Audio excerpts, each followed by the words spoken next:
Des substituts de qualité. Peut-être vous demandez-vous, les transfusions présentent des risques. Mais existe-t-il des substituts de qualité? Voilà une question qui ne manque pas d'intérêt. En outre, nous insistons sur la notion de qualité.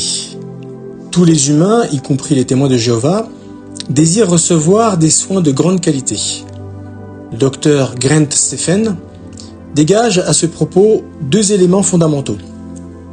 Un traitement médical de qualité est, dit-il, un traitement qui atteint des buts médicaux et non médicaux légitimes, selon The Journal of the American Medical Association, 1er juillet 1988.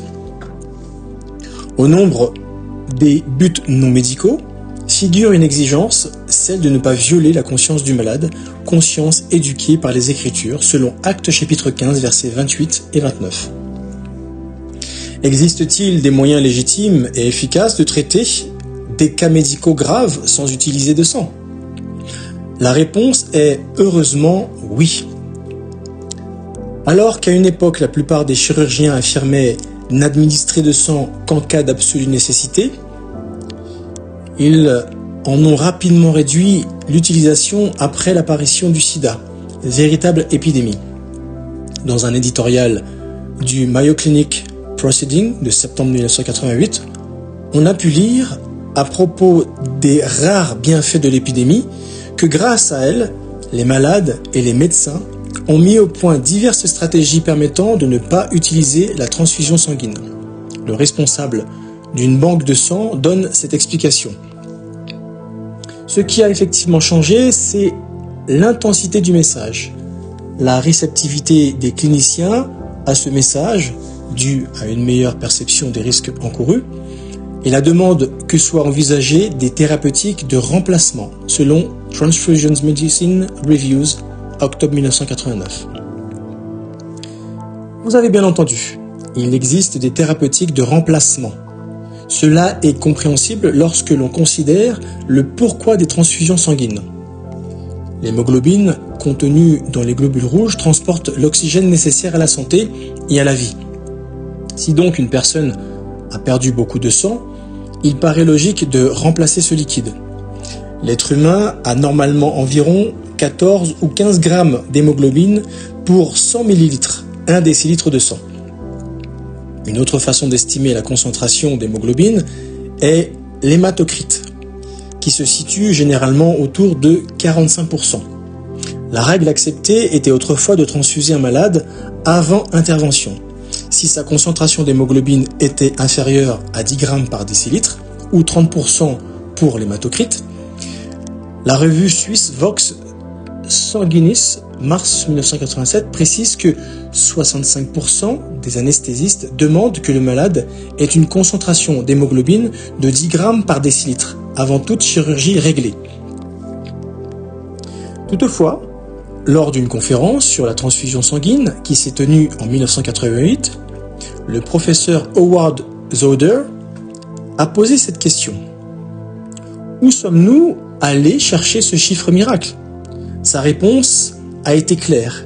L'étiologie de cette exigence, qu'un malade doit avoir 10 grammes d'hémoglobine avant de subir une anesthésie, se perd dans une tradition obscure et ne s'appuie sur aucune preuve clinique ou expérimentale.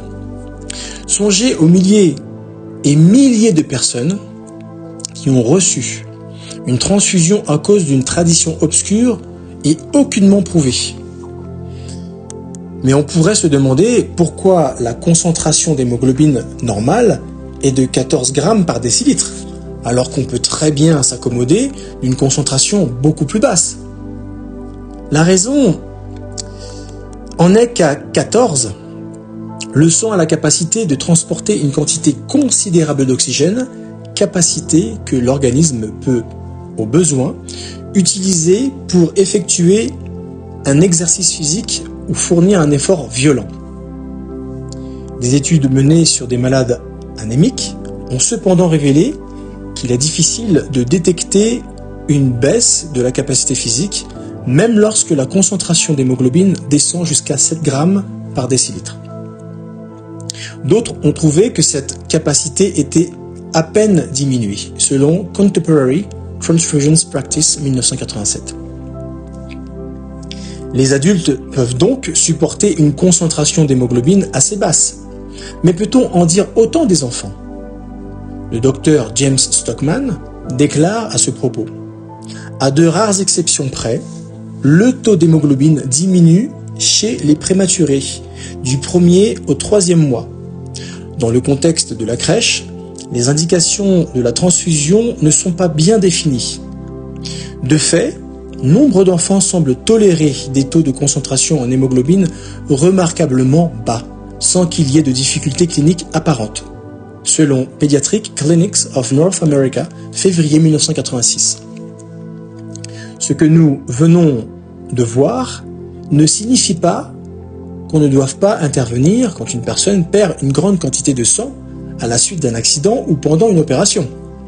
Si la perte est rapide et considérable, la pression artérielle de cette personne chute et elle risque l'état de choc. La première chose à faire est d'arrêter le saignement et de restaurer le volume.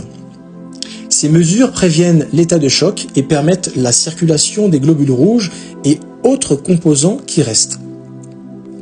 Il est possible de restaurer le volume sans utiliser de sang total ou de plasma. Les témoins de Jéhovah n'acceptent pas de transfusion de sang total, de globules rouges ou blancs, de plaquettes ou de plasma.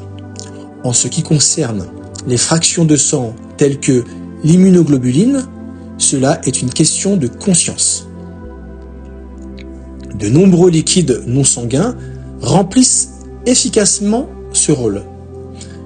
Le plus simple est la solution saline, qui est à la fois économique et compatible avec tous les sangs. Il existe aussi des liquides possédant des propriétés particulières comme le dextran, l'hémacèle et la solution de Ringer lactate. L'étastarch HES, non commercialisé en France, est un nouveau restaurateur du volume et on peut le recommander sans danger aux malades victimes de brûlures qui refusent les produits sanguins, selon Journal of Burn Care and Rehabilitation, janvier-février 1989. Ces liquides ont des avantages incontestables. Les solutés cristalloïdes, telles que la solution saline, normale, et la solution de Ringer lactate, le dextran et l'HES, ne sont relativement ni toxiques ni chers, sont facilement disponibles, peuvent être stockés à température ambiante, ne nécessitent pas d'épreuve de compatibilité et ne comportent pas de risque de maladie liée aux transfusions, selon Blood Transfusions Therapy, Physician's Handbook, 1989. Cependant, peut-être vous demandez-vous, puisque c'est de globules rouges que j'ai besoin pour que mon corps reçoive de l'oxygène, pourquoi les liquides non sanguins de substitution sont-ils efficaces? Comme cela a été dit plus haut, votre sang peut transporter plus d'oxygène qu'il n'en faut en temps normal à votre organisme. Si vous perdez du sang, de merveilleux mécanismes compensatoires entrent en action. Votre cœur pompe davantage de sang à chaque battement.